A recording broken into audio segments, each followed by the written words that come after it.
Assalamualaikum warahmatullahi wabarakatuh. Salam literasi. Apa kabar anak-anak semua yang ada di rumah? Semoga masih dalam keadaan sehat, masih terus semangat untuk terus bisa belajar walau hanya dari rumah. Kemarin kita telah mempelajari macam-macam perangkat keras pada komputer.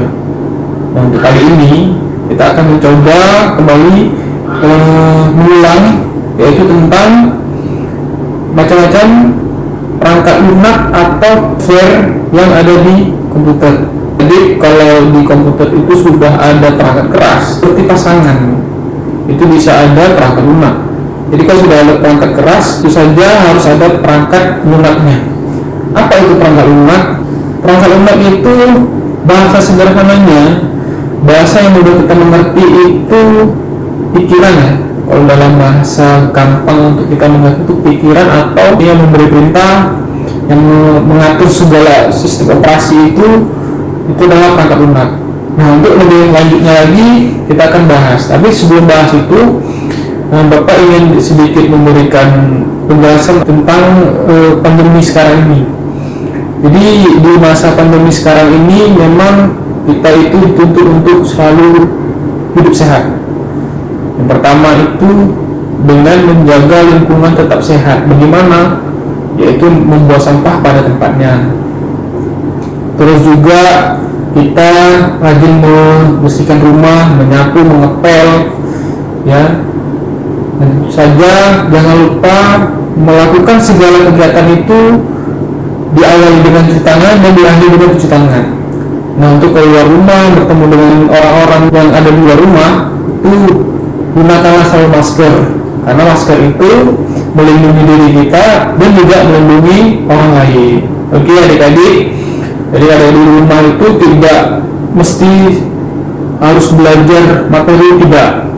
Jadi juga bisa nanti membantu orang tua. Contohnya seperti tadi, bisa membersihkan rumah, menyapu, mengepel, mengelak debu-debu yang ada melekat di kaca, di rabot-rabot, itu bisa membantu orang tua. Yang punya kreativitas itu bisa membuat kerajinan tangan, ya, bisa macam-macam, bisa menjahit, bisa nanti membuat perpukangan, merangkai bunga, melukis, segala macam. Jadi adik-adik itu walaupun hanya di rumah banyak kegiatannya, dan nanti semoga kegiatan yang adik lakukan itu bisa bermanfaat untuk adik sendiri dan juga bermanfaat bagi orang lain. Oke adik-adik. Nah, jadi untuk menambah wawasan kita, hari ini kita akan lagi mempelajari seperti pembukaan tadi itu tentang perangkat lunak. Ya, jadi kita akan membahasakannya ini yang mudah kita ngerti, yang mudah kita pahami, ya. Jadi Bapak akan mencoba menjelaskan ini secara sederhana saja, simpel tapi mudah dimengerti. Perangkat lunak ini banyak, cakupannya luas sekali. Jadi poin-poin yang terpenting aja yang bisa dimengerti oleh adik-adik sekalian.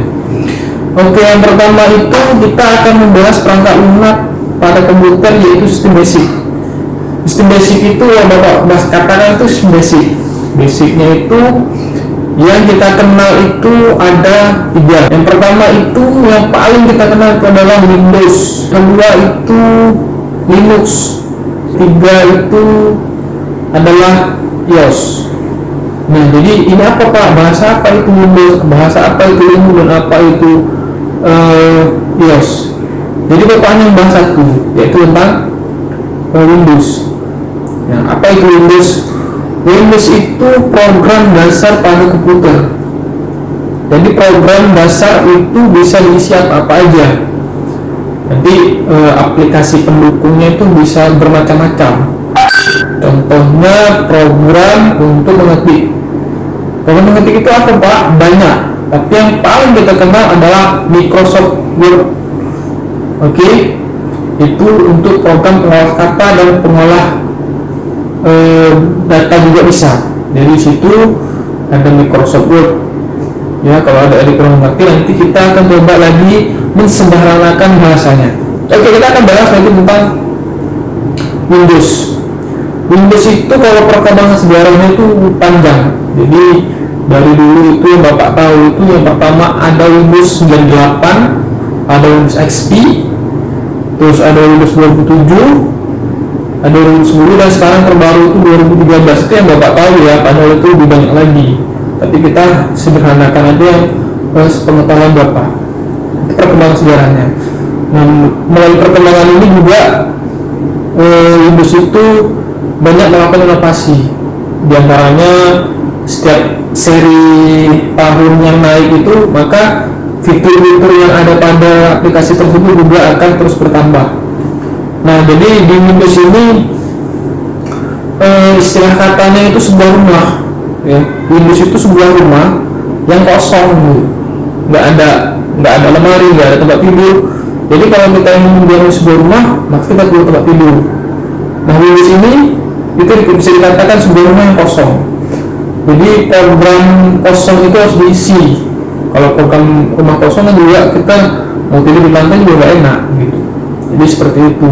Windows sekarang itu yang terbaru itu Windows 10 juga sekarang sudah naik versinya, tapi tidak terlalu kita ikutin karena perangkat juga nggak mendukung gitu.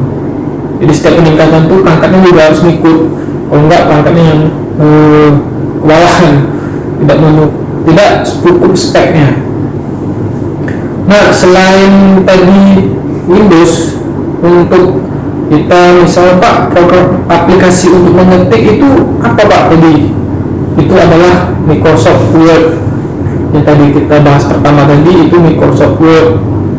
Juga ada nanti pengolah data, Microsoft Excel. Ada untuk presentasi, yaitu PowerPoint. Nah, jadi kita sekian dulu, nanti untuk memperdalam setiap dari aplikasi ini itu ada sesinya lagi. Jadi kita hari ini hanya mencoba mengenal dulu apa perangkat-perangkat pendukung aplikasi Windows tadi. Nah, selain itu Microsoft Word, Excel dengan PowerPoint tadi dalam satu kemasan, satu produk gitu ya, yang dinamakan adalah Microsoft Office. Microsoft itu nama perusahaan, Office itu kantor. Jadi Microsoft Office ini memang bertujuan untuk aplikasi perkantoran.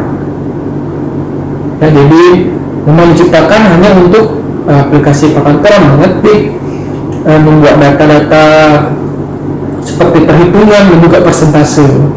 Tapi di antara tiga ini sebenarnya masih banyak lagi. Cuman yang kita paling pahami dan paling sering kita pakai itu adalah tiga tadi, Microsoft Word, Excel, dan PowerPoint. Oke adik-adik, itu tadi dalam satu paket itu namanya Microsoft Office. Yang selanjutnya itu web browser. Web browser itu yang terkenal itu yang pertama adalah Chrome web browser. Terus ada Mozilla, itu yang terkenal. Ada juga Opera. Sebenarnya masih banyak, cuman yang paling kita pahami itu dah.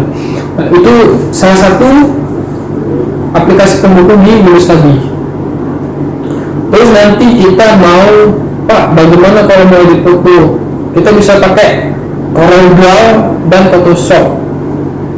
Nah, itu apalagi Pak, kok banyak sekali Pak? Memang masih banyak aplikasi pendukung dari Windows ini. Ini hanya sebagian kecil saja Bapak jelaskan yang paling sering kita pakai. Oke, kalau belum mengerti, belum paham, nanti adik-adik di rumah coba yang punya akses internet itu bisa search di Google untuk lebih jelasnya, atau tanyakan kepada bapak, ibu, abah, dan orang-orang yang paham tentang ini. Jadi bapak hanya sekilas, nanti kalau kita sudah bertatap muka langsung, bapak akan bisa jelaskan ini secara rinci dan bisa langsung kita praktekkan. Oke adik-adik, jangan lupa untuk terus berdoa kepada Allah Subhanahu wa Ta'ala agar pandemi cepat berakhir dan Allah kembali menormalkan kehidupan kita seperti biasanya, dan semoga Allah Subhanahu wa Ta'ala itu cepat mengembalikan kita ke sekolah agar kita dapat tatap muka langsung dan tetap terus bisa belajar dari sekolah. Sekian adik-adik dari Bapak, semoga ilmu yang Bapak berikan pada hari ini dapat bermanfaat untuk adik-adik sekalian. Bapak Andri dengan wabillahi taufiq wal hidayah. Assalamualaikum warahmatullahi wabarakatuh.